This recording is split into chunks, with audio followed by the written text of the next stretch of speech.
Thank you very much sir for your invaluable speech. আমি এই মুহূর্তে আমন্ত্রণ জানাবো হ্যালিয়ন বাংলাদেশ লিমিটেডের কান্ট্রি ম্যানেজার এবং ম্যানেজিং ডিরেক্টর তানভীর আশরাফ স্যারকে।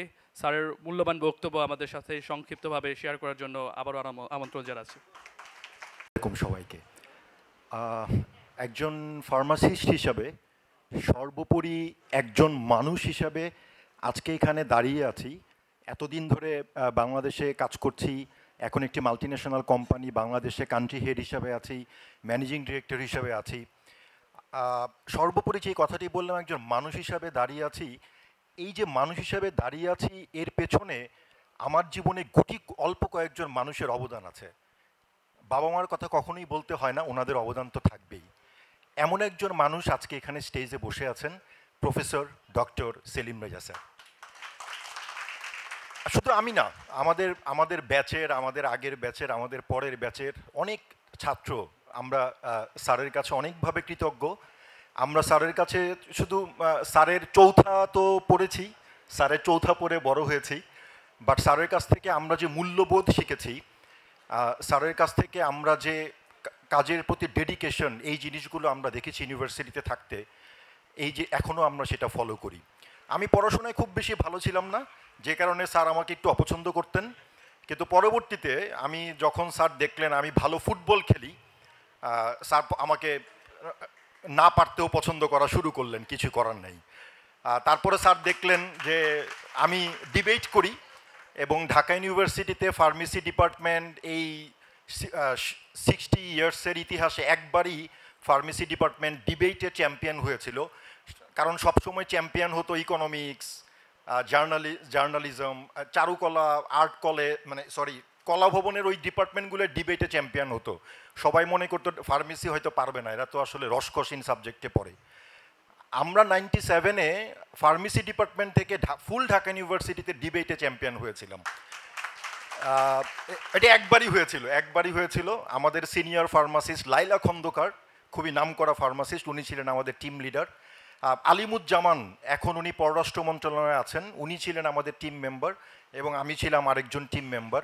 তখন থেকে স্যার আমাকে দেখলো যে এই ছেলেকে ভালো না বেশি আদর না করে উপায় নাই। তো পড়াশোনা না করেও স্যারের আদরটা আমি পেয়েছি।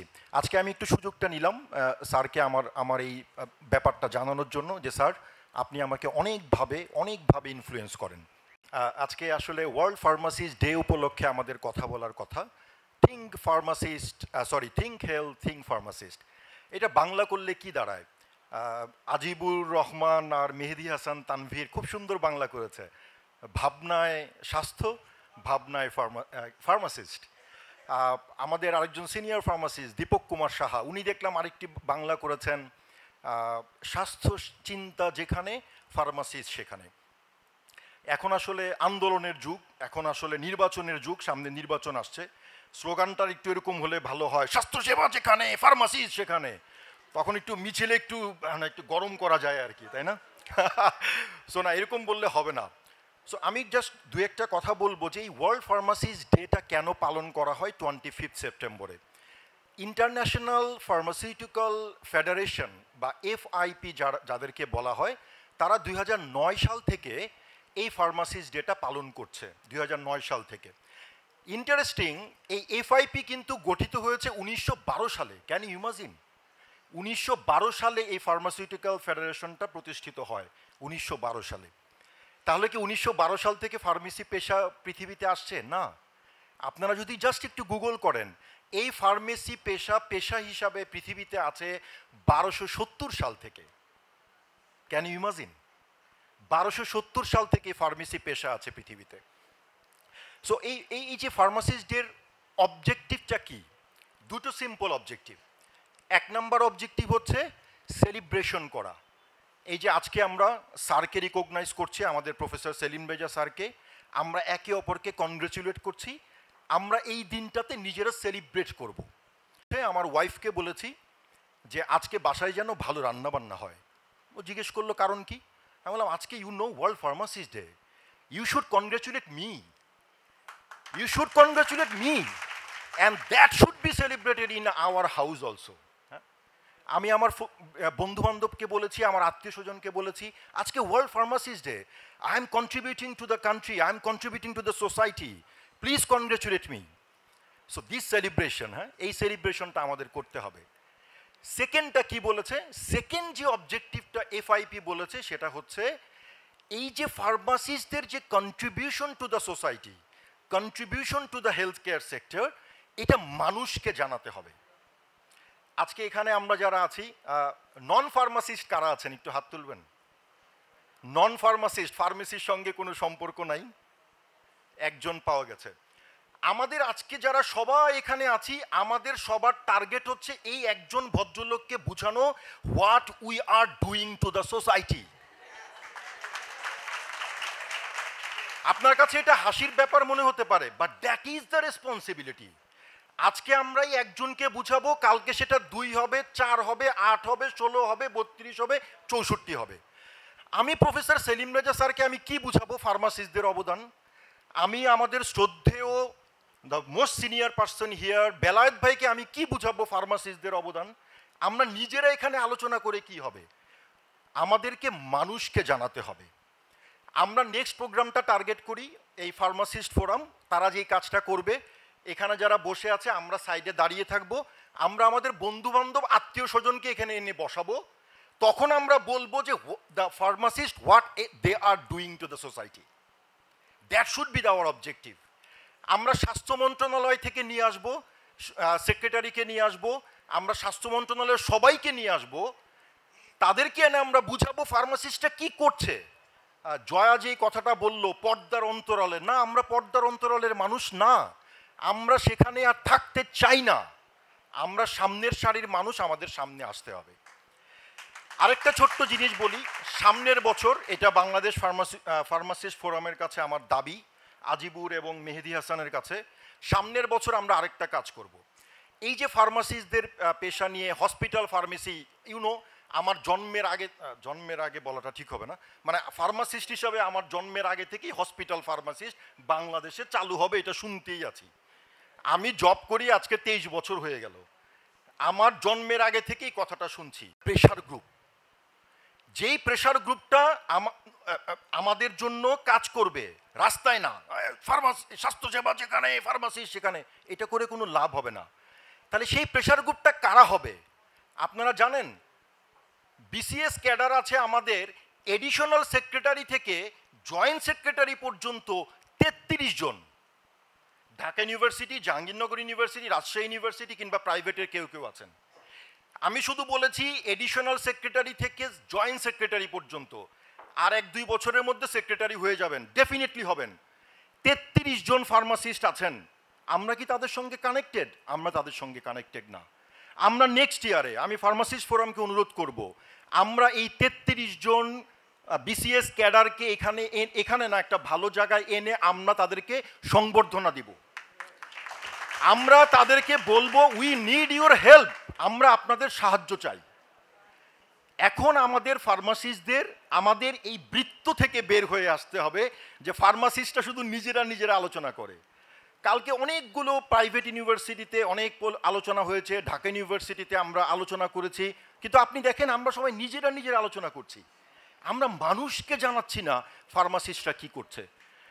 শ্রদ্ধেয় আমাদের যে আরেকজন অত্যন্ত সিনিয়র আমাদের বড় ভাই আছেন মিস্টার সাইফুল আমিন, আমি ওনার অনেক নাম শুনেছি, আজকে ওনাকে দেখে আমি খুবই, আমার শ্রদ্ধেয় আমাদের বড় ভাই, উনি যেই কথাটা বলেছেন কোভিড-19 সময় ফার্মাসিস্টদের ভূমিকা, আপনি কি জানেন কোভিডের লকডাউনের সময়ে গার্মেন্টস ইন্ডাস্ট্রি বন্ধ ছিল কিছুদিন, বাংলাদেশের একমাত্র ইন্ডাস্ট্রি যেটি বন্ধ ছিল না একদিনের জন্য, সেটা হচ্ছে ফার্মাসিউটিক্যাল ইন্ডাস্ট্রি।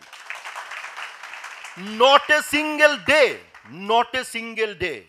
তারপরে গভর্নমেন্ট ডিক্লেয়ার করলো কোভিড টিকা দেওয়া হবে, কোভিড টিকা রেজিস্ট্রেশনের জন্য একটা লিঙ্ক পাঠানো হলো, বলা হলো যারা স্বাস্থ্যসেবার সঙ্গে জড়িত তারা কোভিড টিকা আগে পাবেন।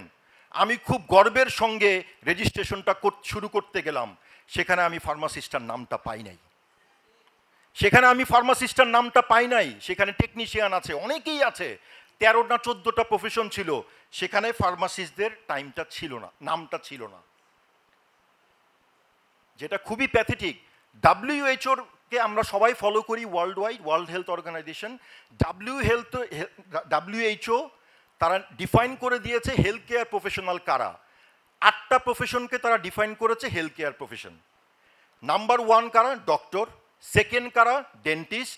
থার্ড কারা? নার্সেস। ফোর্থ কারা? আমরা ফার্মাসিস্ট।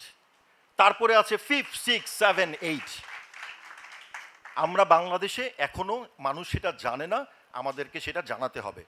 ছোটবেলায় আমরা যখন নিউজ পেপার পড়তাম, প্রফেসর সেলিম রেজা ওনারা জানেন, তখন জনকণ্ঠ, প্রথম আলো, বাংলার বাণী 2 পাতা 3 পাতা জুড়ে একটা অ্যাড থাকতো, পাত্রপাত্রী চাই। এখন আর সেটা নাই। পাত্রপাত্রী চাইয়ের একটা 2-3 পাতা জুড়ে অ্যাড থাকতো। সব সময় সেখানে আমরা দেখতাম ডাক্তার, ইঞ্জিনিয়ার। আমাদের একটা লক্ষ্য, আমাদের ব্যাচ থেকে আমরা একটা লক্ষ্য এবং উদ্দেশ্য নিয়েছিলাম, যেদিন এখানে ফার্মাসিস্ট পাত্র চাই লেখা উঠবে সেই দিনই মনে করব আমরা সার্থক। বিলিভ মি, 2009-এ প্রথম আমাদের একজন ফ্রেন্ড সে চিৎকার করলো। কেন চিৎকার করেছে? একটা পত্রিকায় পাত্র চাই হিসাবে ফার্মাসিস্ট পাত্র চাই লেখা হয়েছিল। এটা জাস্ট একটু মজা করে বললাম।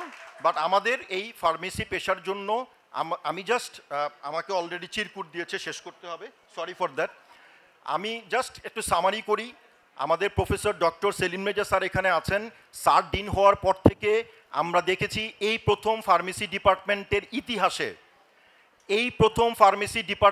ইতিহাসে স্যার ডিন হওয়ার পরে একাডেমিয়া ইন্ডাস্ট্রির একটা বিশাল প্রোগ্রাম হয়েছে ঢাকা বিশ্ববিদ্যালয়ের সিনেট ভবনে। আমরা প্রাইভেট ইউনিভার্সিটিতে অনেক লেকচার দিতে যাই, বিভিন্ন জায়গায় ডাকে। আমি 3টা প্রাইভেট ইউনিভার্সিটিতে খণ্ডকালীন ক্লাস নেই, আমাকে আজ পর্যন্ত ঢাকা ইউনিভার্সিটি ডাকে না। হয়তো স্যার বলেছে যে তানভীরের রেজাল্ট খারাপ, ওকে ডাকা যাবে না। কিন্তু আমরা ঢাকা ইউনিভার্সিটি, যেটা স্যার আসার পরে আমরা দেখেছি সেটা শুরু হয়েছে।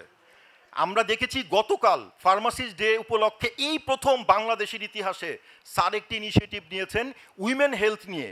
নুভিস্তা ফার্মার সহজ, বাংলাদেশের ইতিহাসে আমরা এই ধরনের প্রোগ্রাম দেখি নাই। আমাদেরকে এই কমিউনিটির কাছে যেতে হবে। ফার্মাসিস্ট ডে উপলক্ষে ফার্মাসিস্ট ফোরামকে আমি আবার অনুরোধ করব, আমাদের নেক্সট ইয়ারের প্রোগ্রামটা হোক আমরা মানুষকে কিভাবে ফার্মেসি পেশা সম্বন্ধে জানাতে পারি। নিজেরা আলোচনা অনেক হয়েছে। আমাদের নেক্সট হতে হবে, আমরা একদম অ্যাকশন প্ল্যান চাই, আমরা ডেট চাই, কবে থেকে হসপিটাল ফার্মেসি চালু হবে আমরা ডেট চাই। আমরা আমাদের নেক্সট ইয়ারে বা 1 বছর কেন ওয়েট করব, আমরা আরেকটি প্রোগ্রাম করতে চাই। আমাদের যারা বিসিএস ক্যাডারে আছেন তাদেরকে আমরা একটা সংবর্ধনা দিতে চাই। আমাদের টাকা পয়সা নিয়ে চিন্তা করার দরকার নাই। প্রফেসর সেলিম রেজা শুধু একটা চিরকুট লিখে কোম্পানিগুলোতে পাঠাবে, আমরা প্রোগ্রাম করব, এত টাকা স্পন্সর লাগবে, টাকাটা চলে আসবে, দিতে হবে। প্রফেসর সেলিম রেজা যখন বলবেন উনি ফোনও করার দরকার নাই, উনি একটা চিরকুট লিখে পাঠাবে, বাংলাদেশের ইচ অ্যান্ড এভরি কোম্পানি সেই স্পন্সরশিপ দিতে বাধ্য, ইনক্লুডিং মাই কোম্পানি। আমার যখন 2002 সালে আমি স্কোয়ার ফার্মায় ক্যারিয়ার শুরু করি, স্কোয়ার ফার্মায়, তখন স্কোয়ার ফার্মা ছিল মাত্র 500 কোটি টাকার কোম্পানি। আপনারা আমার কথাটা একটু মনোযোগ দিয়ে শুনেন। 2002 সালে স্কোয়ার ফার্মা ছিল 500 কোটি টাকার কোম্পানি। আজকে 2025 সাল, মাত্র 23 বছরে স্কোয়ার ফার্মা 7,000 কোটি টাকার কোম্পানি। 500 থেকে 7,000 কোটি টাকা, এটা পৃথিবীর অনেক দেশেই নাই। শুধু স্কোয়ার কেন, ইনসেপ্টার গ্রোথ দেখেন, রেডিয়েন্টের গ্রোথ দেখেন, হেলথ কেয়ারের গ্রোথ দেখেন। তাহলে এই কোম্পানিগুলো আমাদের ফার্মাসিস্টদের জন্য কোনো প্রোগ্রামে, ফার্মেসি ডিপার্টমেন্টের ডিন যদি কোনো কিছু দাবি করেন, সেইটা